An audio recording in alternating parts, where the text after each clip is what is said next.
You broke into my house for dinner? Don't be dramatic. It smelled too good to waste. A quiet Thanksgiving afternoon, the air thick with the aroma of a perfectly roasted turkey, and me, standing in my own kitchen, staring at a stranger who's carved up my holiday feast like it's her personal buffet. This isn't just a story about a stolen dinner. It's a saga of entitlement, betrayal, and a battle for control that pushed me to the edge and beyond. Settle in, because this tale of suburban warfare in the heart of Maplewood Estates will leave you questioning justice, power, and the lengths we go to protect what's ours. My name is Marcus Grant, a 52-year-old cybersecurity expert who built a life of discipline and success from nothing. No silver spoon here, just years of 80-hour weeks and a knack for turning code into gold. After selling my startup for a tidy sum, I didn't buy a yacht or a mansion in Miami.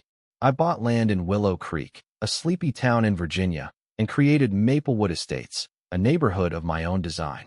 Think wide streets, craftsman-style homes, and dogwood trees blooming in spring. I named it for the maples that turn the hills scarlet every fall. My house, the first on Lot 1, was my masterpiece: stone facade, floor-to-ceiling windows, and a deck overlooking a protected forest. Every morning, I'd sip espresso from my Italian machine, watch the sunrise, and feel the world align. Maplewood wasn't just a place to live, it was my sanctuary.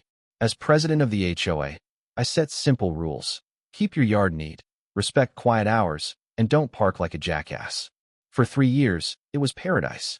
Neighbors were professors, retirees, and small business owners who valued the same peace I did. Then, the Thompsons moved in. Lot 5, right across from me, sold in a blink for cash over asking. I should have seen the red flags when their moving truck blocked the street for 3 days, crushing the new grass on Lot 4. Evelyn Thompson, a woman in her late 60s with a perm as stiff as her attitude, strode out like she owned the block. Her husband, Colonel Harold Thompson, carried himself like he was still barking orders at Fort Bragg. Their son, Ethan, a lanky 30-something, slunk around like a storm cloud. Their silver Cadillac Escalade, a gas-guzzling monstrosity, became their calling card, always parked half on my lawn, forcing me to swerve my restored '72 Mustang just to get out of my driveway. The first shot was fired at the community mailbox. Evelyn, lips pursed, eyed me up and down, a black man in a tailored jacket, minding my own business. "I don't get why some folks have to be so disruptive," she said, her voice dripping with venom as she glared at my Mustang's rumble. That, "some folks," was her declaration of war, and I wasn't about to salute. What followed was a masterclass in petty tyranny. Their Escalade crept further onto my property daily, sometimes blocking half my driveway.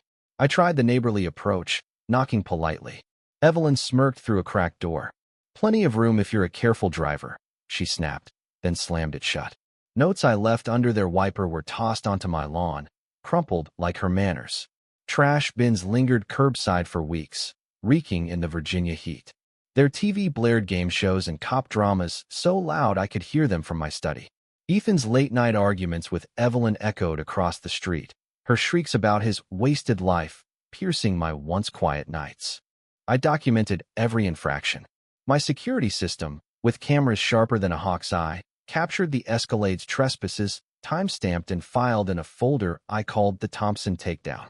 I thought it'd be for an HOA complaint. I didn't know it'd become my arsenal. After 3 months, I went nuclear, the HOA.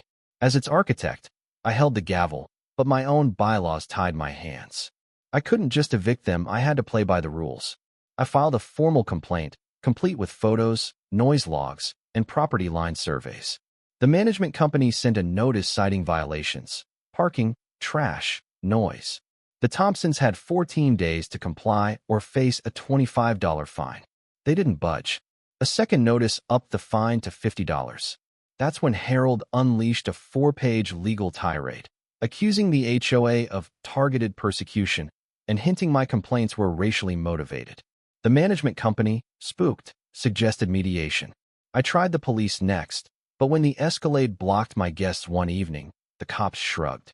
"Civil matter," they said, as Evelyn played the sweet granny for them. She moved the car and parked it right back. That's when I knew the system I'd built was failing me. Evelyn and Harold were untouchable, exploiting every loophole. I had to rewrite the rules. The breaking point came on Thanksgiving. I'd planned a solo feast, a ritual of gratitude for my hard-won life. A 20-pound turkey, brined in cider and thyme, filled my house with warmth. Sweet potato casserole and pecan pie waited on the counter. Jazz hummed through hidden speakers. It was perfect until I ran out of cream for the pie. The store was a quick 5-minute drive. I left through the garage, not locking the interior door. Why would I? Maplewood was safe. I was wrong. 20 minutes later, I returned to find the interior door ajar. My pulse spiked. Stepping inside, the jazz was off, the TV silent. Then I saw her. Evelyn, in a garish green tracksuit, sat at my dining table, a plate piled with my turkey, stuffing, and potatoes. She was mid-bite, grinning like she'd won the lottery. My silver fork gleamed in her hand. I froze, rage and disbelief colliding. "What the hell are you doing in my house?" I demanded, voice low. She dabbed her lips with my napkin. "Oh, Marcus, don't be dramatic. I smelled this all morning. Seemed a shame for it to go to waste. Thanksgiving's about sharing, isn't it?" Sharing. She'd broken in, helped herself, and called it charity. I took a step forward. "You broke into my home. Your garage was open," she scoffed. Practically an invitation. Then, in a move that defies logic, she pulled out her phone, dialed 911, and wailed, "Help. My neighbor's threatening me. He's aggressive, a big man. I'm scared." She gave my address, Lot 1, her voice quivering with fake terror. I stood, arms crossed, as she spun her lie, accusing me of attacking her for being neighborly. 2 patrol cars arrived, lights flashing. 4 officers stormed in, hands on holsters, finding me in the doorway, and Evelyn sobbing over my half-eaten turkey. "Sir, step outside," the lead cop ordered. I explained she broke in. She's eating my food, but Evelyn's tears and sweet old lady act swayed them. The optics weren't great. A tall black man versus a crying white woman. Harold and Ethan roared up in the Escalade, Harold bellowing, "You touch my wife, and you're done." I showed my deed, proving it was my house, but the cops saw no forced entry. She said, they sighed, escorting Evelyn out with a warning to stay off my property. No charges. No justice. That night, I reviewed my security footage. Evelyn had slipped in through the garage, bold as brass. But another clip caught my eye. Ethan, in a hoodie, sneaking to my garage minutes before I left, unlocking the door, then darting back. Later, at the chaos's peak, a side camera showed Ethan kissing a man in a car at the street's end, a secret that explained his misery under Harold's iron fist and Evelyn's judgment. I had my leverage. Not to hurt Ethan was a victim, too, but to end this war. When the Thompsons left for their annual post-Christmas trip, I struck.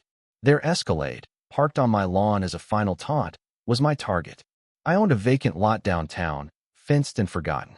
I hired a tow truck to move the Escalade there, claiming it as abandoned property. Then, a welding crew built a steel cage around it, plates welded to posts, trapping the tires.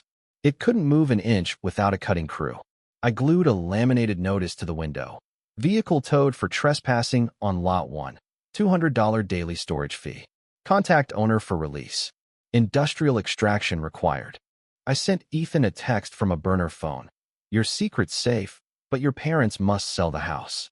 1 week, or the footage Thanksgiving and the kiss goes to every lawyer and news outlet. Your call." Then I flew to Key West for 3 weeks, watching the drama unfold on my lot's camera feed. The Thompsons returned, their faces crumpling as they saw their caged Escalade. Harold raged. Evelyn called the cops, but my lawyer's preemptive letter framed it as a civil dispute. Tow companies laughed at the steel box. They were trapped. A week later, a for sale sign sprouted on Lot 5. Peace returned. New neighbors, a quiet couple with a hybrid SUV, moved in. I thought it was over. I was wrong.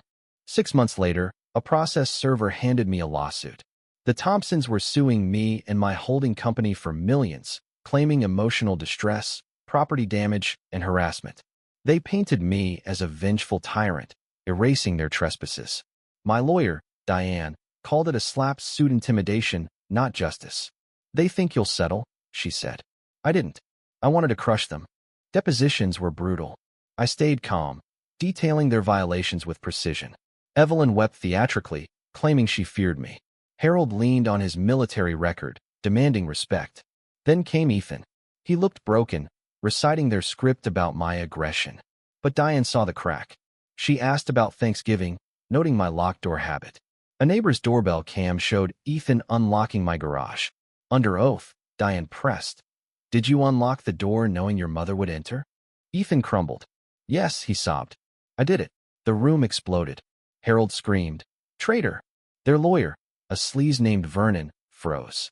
The lawsuit collapsed. That night, Ethan showed up at my door, disowned by his parents. He spilled the truth. They'd hired a PI, discovered his boyfriend, and threatened re-education. Desperate, he'd unlocked my door to create a distraction, never expecting Evelyn's 911 stunt or the lawsuit. They'd blackmailed him to lie. I saw a kid crushed by cruelty, not my enemy. "Give Diane a sworn affidavit," I said. "I'll keep you safe." He did, detailing their abuse. Diane called it a slam dunk for a countersuit perjury, conspiracy, tampering. But I wanted more than jail for them. I wanted their world dismantled. I'd quietly bought their financial firm, Crestwood Wealth, during the lawsuit. At the settlement, I laid it out.